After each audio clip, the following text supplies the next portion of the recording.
বিকেলবেলাতে হঠাৎ করে ভাবছিলাম যে আজকে রাতের খাবারে কি বানানো যায়। তো ভাবতে ভাবতে আমার মাথায় এলো ঘরে তো কাবুলি চানা রয়েছে, তাহলে আজকে কাবুলি চানারই কিছু একটা বানানো যাক।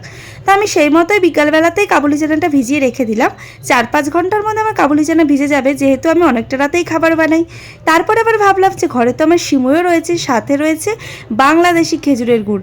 আহা, সেই গুড়ের যে কী স্বাদ, কী আর বলবো। আমাদের এক পরিচিত দিদি এনে দিয়েছিল বাংলাদেশ থেকে। তো যেই ভাবা সেই কাজ, চলে গেলাম দোকানে গিয়ে 1 প্যাকেট দুধ নিয়ে এসে সিমুই রান্না করে ফেললাম। আর প্রসেসটা তো তোমরা দেখেই নিলে কীভাবে আমি সিমুই পায়েসটা রান্না করলাম। এদিকে দেখো আমার কাবুলি চানা ভিজে গেছে, আমি প্রেসারে সেদ্ধ বসিয়ে দিয়েছি। তো এদিকে চলে এসেছি আলু কাটতে, এখন আলুটা কেটে নেবো। সেদ্ধ হতে হতে ওদিকে দেখতে পাচ্ছ একদম হালকা মশলায় তরকারিটা করবো। এখানে একটা পেঁয়াজ, 2 কোয়া রসুন, সামান্য একটু আদা নিয়েছি। সবসময় তো আর মশলা বেশি দিয়ে খেতে ইচ্ছা করে না, মাঝে মাঝে এরকম হালকা মশলায় তরকারিও খেতে খুব ভালোই লাগে। আলু কাটার পর আলুটা ধুয়ে নিলাম, আর এদিকে আমার চানাটাও সেদ্ধ হয়ে গেছে। এখন দেখতে পাচ্ছি আমি আটা মেখে নিচ্ছি। যেহেতু রাতে রুটি করব, তাই এখনই আমি আটাটা মেখে রেখে দিচ্ছি যাতে রুটিটা নরম হয়। এইদিকে দেখো আমি এখন পেঁয়াজ কেটে নিচ্ছি, পেঁয়াজটাকে একদম কুচি কুচি করে কেটে নিচ্ছি, সাথে কাঁচা লঙ্কা কেটে নিচ্ছি। পুরো তরকারিটা আজকে কাঁচা লঙ্কার হবে, সামান্য একটু গুঁড়ো লঙ্কা না দিলেই নয়, ওইটুকুই দেবো।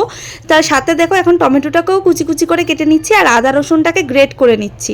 তো এদিকে দেখো আমার এগুলো কাটাকুটি রেডি হয়ে গেছে। এখন আমি কড়াইতে তেল দিয়ে দিয়েছি, সর্ষের তেলটা গরম হয়ে গেছে, দিয়ে দিলাম আলুগুলো। তো আলুগুলোকে এখন ভেজে নেব, ভেজে এখন একটা বাটির মধ্যে তুলে নিলাম। সেই কড়াইতে আবারও সর্ষের তেল দিয়ে দিলাম জিরে ফোড়ন। জিরেটা দিয়ে একটু হালকা নাড়াচাড়া করে দিয়ে দিলাম পেঁয়াজ কুচিটা দিয়ে একটু হালকা ভেজে নিয়েছি। তারপরে দিয়ে দিলাম রসুন আর আদা যে গ্রেট করে রেখেছিলাম সেটা দিয়ে হালকা একটু কষিয়ে নিলাম। তারপরে দিয়ে দিলাম কাঁচা লঙ্কা কুচি। এবার দিয়ে দিচ্ছি হলুদ, জিরে আর সামান্য একটু লঙ্কা। আর কোনো মশলা ইউজ করবো না, কোনো কালার ইউজ করবো, কোনো কাশ্মীরি লঙ্কার গুঁড়োও দিইনি, একদম হালকা একটু লঙ্কার গুঁড়ো দিয়েছি, না দিলেই নয় যেটুকু সেটুকু। তারপরে দিয়ে দিলাম টমেটো কুচি, তারপরে দিয়েছি লবণ যাতে টমেটোটা তাড়াতাড়ি সেদ্ধ হয়।